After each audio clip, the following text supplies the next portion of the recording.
Hey, how are you doing? Welcome to Nerd Chapel. As you can see, I'm wearing my Starfleet uniform today because this week's devotional uses a Star Trek comparison. So, yeah, let's dig into it. Day 4, Learning to be Human by Nathan Marchand. You will be with child and give birth to a son, and you are to give him the name Jesus. How will this be? Mary asked the angel, since I am a virgin. The angel answered, the Holy Spirit will come upon you, and the power of the Most High will overshadow you. So the Holy One to be born will be called the Son of God. Luke 1:31, 34-35. Star Trek is overly fond of disembodied aliens. No doubt it was originally to save on special effects costs, but eventually became a staple. When Star Trek The Next Generation started, this tradition continued. The first episode of its second season, The Child, while considered by many to be a bad episode, and understandably so, takes this concept in an interesting direction. An alien being made of energy enters the body of Deanna Troi, the Enterprise D's half-human, half-betazoid counselor, and she becomes pregnant. The baby grows quickly, and she gives birth within a few days. The child is a human betazoid hybrid like his mother, and Troi names him Ian. But Ian grows just as fast outside the womb, becoming a boy of age 7 or 8 within a few days. He does things like intentionally burning his hand on a pan. Troi talks with him and learns that he did what he did to experience what it was like to be human, which included negative experiences like pain. The Enterprise is transporting samples of a plague to a medical station, and it's learned that a strange radiation is causing the virus to expand and grow, which will eventually rupture the containment unit, threatening the entire ship. The radiation is traced back to Ian, so he lets himself die, or rather, revert to his true form, and leaves the ship to save everyone, but not before thanking Troi for a wonderful experience. Despite the story's potential controversial elements, was Troi raped? Rarely in fiction has there been a story with such striking parallels to the birth of Jesus Christ.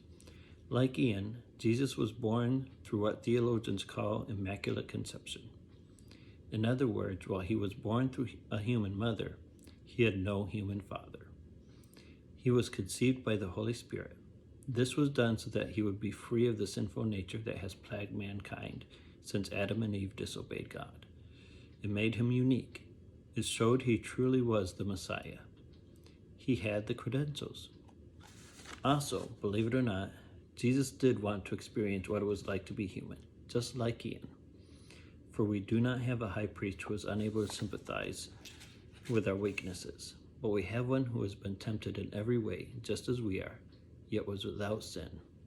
Hebrews 4:15. The God of the universe, who himself was spirit, became flesh. He experienced firsthand our temptations and struggles. More than ever, he understood what it was like to be human. Can you imagine the boy Jesus bruising his knee while playing? Finally, like Ian, Jesus died to save others. Strange how even a less than great episode of TNG holds great truth within it. Jesus is not a distant God. He understands what it is like to be human because he became human. He knows our triumphs and tragedies, our joys and sorrows. He did it all without sinning, yet it wasn't always easy. Read about his temptation in the wilderness or his anguish in Gethsemane, and you'll see how hard it was for him. But he did it all because he loves us. That puts every episode of Star Trek to shame. Quest of the day.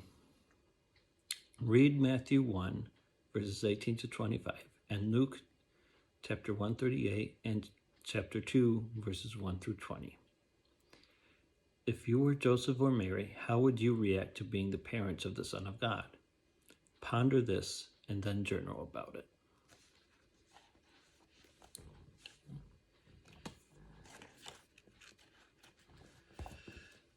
So, as always, leave a comment, tell me what your thoughts are. Check out the website, www.nerdchapel.com. Check out our socials on Facebook and Instagram. And look for me at Patreon. Also, got some events coming up in just over a week on the 25th. I have the next game day at All Stars Wesleyan Church, which is be playing a bunch of board games. And then in March, I have MuskyCon, the one-day Comic-Con in Muskegon, Michigan. And I actually have a day in March, the 25th, where I've got 2 events going. I'll be at a Comic-Con at Mona Source High School from 9 a.m. to 1 p.m. that day. And then later that day from 3 to 8, I'll be having a game day at All Shores Wesleyan. Feel free to join us. We're kind of doing a game day and potluck together. So bring a dish to pass. Come play some great games. And I hope you're doing amazing. Have a wonderful day.